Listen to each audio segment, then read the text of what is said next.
Archaeologists just uncovered a stone monument depicting Emperor Tiberius disguised as an Egyptian pharaoh. But adopting foreign gods was the least bizarre thing these rulers did.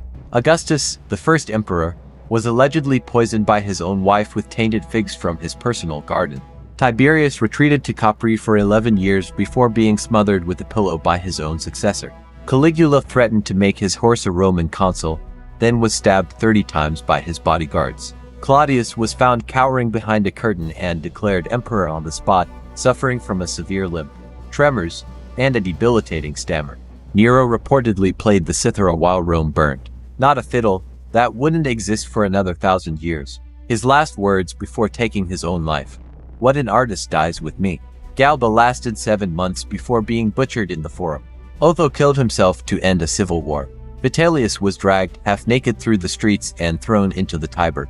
Commodus believed he was Hercules reborn, fought as a gladiator in the Colosseum, and was strangled in his bathtub by his own wrestling partner. Caracalla was assassinated by a bodyguard while urinating on the side of a road. Elagabalus was murdered in a palace latrine at 18, his body dumped in the river. Maximinus Thrax allegedly stood 8 feet tall and never once set foot in Rome. Valerian became the first emperor captured alive, used as a human footstool by the Persian king. Aurelian reunited the shattered empire, then was murdered by his own officers over a forged document. Constantine became the first Christian emperor and built a new capital bearing his name. Diocletian was the only emperor to voluntarily retire.